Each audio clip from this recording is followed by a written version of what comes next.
والصلاة والسلام على أشرف الأنبياء والمرسلين أما بعد উপস্থিত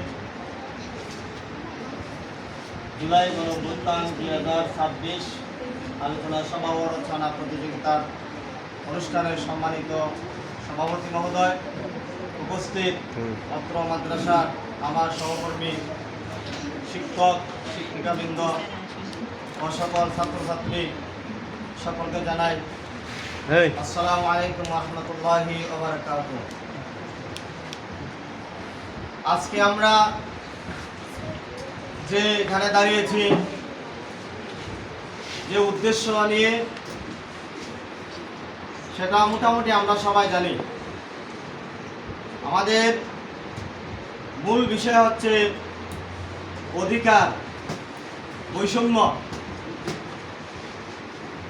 এটার ইতিহাস আছে, বাংলাদেশের ইতিহাস।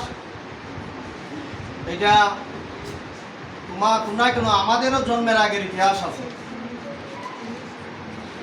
আর এই ইতিহাসের পিছনে সবচেয়ে বড় ভূমিকা ছিল ছাত্রদের। এই ছাত্ররা আন্দোলন শুরু করেছিল 1952 সালে ভাষা আন্দোলন। 52 ভাষা আন্দোলন, 61 শিক্ষা কমিশন আন্দোলন, 69 গণ অভ্যুত্থান, 90 আবার স্বৈরাচার আন্দোলন, 2071 সালে মুক্তিযুদ্ধ, 9 মাস মুক্তিযুদ্ধ, পাকিস্তানিদের সাথে 9 মাস রক্তক্ষয়ী সংঘর্ষের মাধ্যমে আমাদের এই দেশ স্বাধীনতা লাভ করেছিল। আজকে দেশ স্বাধীন হয়েছে আমাদের 55 বছর উপরে চলছে। এই 55 বছরেও আমাদের এই দেশে, আমাদের দেশটা যেভাবে গড়ার মতো, যেভাবে আমাদের অধিকার আমাদের বাস্তবায়ন হবে, আমরা রক্ষা করব, এইটা সুন্দরভাবে চলছিল না। এই ধারাবাহিকতায় যখন এই দেশে একের সরকার আসছে, আরেক সরকার নির্বাচনের মাধ্যমে বা গণতন্ত্র হত্যা করে বিভিন্ন মাধ্যমে এই দেশে বিভিন্ন সরকার ক্ষমতা এসেছে। যে সরকার, কোনো সরকার দেশ ভালো চালাইছে, মোটামুটি একেবারে 100% চালাইতে পারে নাই। যে কারণে আমরা পিছিয়ে আছি। আমাদের সাথে স্বাধীনতা লাভ করেছিল মালয়েশিয়া, সিঙ্গাপুর, এরা কয়েকটা বছর ব্যবধান। কিন্তু মালয়েশিয়া আমাদের চেয়ে অনেক অনেক আগাই আছে। সিঙ্গাপুর তো অতুলনীয়, অনেক আগাই আছে। কিন্তু আমরা আমাদের দেশ আগে নিতে পারি নাই কেন? একমাত্র আমাদের যে রাজনৈতিক নেতৃত্ব, এটা তেমন ভালো ছিল না। আমাদের মধ্যে সৎ লোকের অভাব, সৎ শাসনের অভাব। এই জন্য আমরা এখনো অধিকার আদায়ে বঞ্চিত রয়েছি।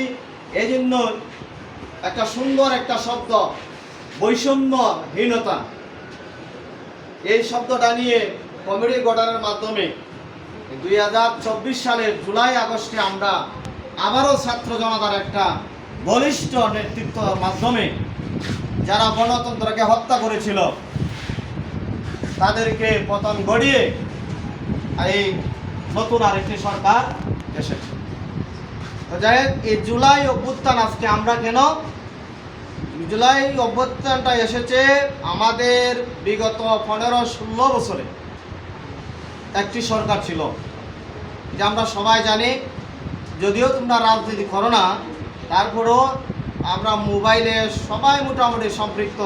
মোবাইলের মাধ্যমে কিন্তু আমরা দেশের খবরাখবর জানি। এই 16টা বছর আমরা অধিকার বঞ্চিত ছিলাম। যে আমাদের মাহাদি সাহেব বলছেন না, আমার যে অধিকার, আমার যে কথা, আমার জন্য আমরা ফেসবুকে আমি একটা মত স্বাধীনতা বক্তব্য প্রকাশ করতে পারি নাই। এই যে আমরা বিসি স্যার, মোরা স্যার, আমরা কিন্তু এগুলো প্রায় আলোচনা করতাম, কিন্তু অনেক সময় ভয়ে থাকতাম যে আমি আমার স্বাধীনতাটা আমার একটা ফেসবুকেও ব্যক্ত করতে পারি না। এই যে একটা বিষয়, এটা কিন্তু আস্তে আস্তে আস্তে বিরাট আকার একটা কি করছে, বিন্দু থেকে এটা বিরাট আকার এটা ধারণ করছে। তো এই 24 সালে আবার যে বৈষম্য ছিল কোটা, এটা বলছে কোটা না মেধা, এই চাকরির ব্যাপারে ছাত্র দেখো বড় বড় ইউনিভার্সিটি থেকে, ঢাকা ভার্সিটি বলো, জাহাঙ্গীরনগর বিশ্ববিদ্যালয় বলো, চট্টগ্রাম বিশ্ববিদ্যালয় বলো, মেধাবী ছাত্ররা চাকরি পাচ্ছে না। তখন একটা শ্রেণীর রাজনৈতিক শাসনের মাধ্যমে কোটা দিয়ে আমাদেরকে বৈষম্যের মধ্যে ফেলে দিয়েছিল। এই ছাত্র জনতা, মেধাবী ছাত্ররা ঢাকা বিশ্ববিদ্যালয় থেকে এই কোটা আন্দোলনের ডাক দিয়েছিল।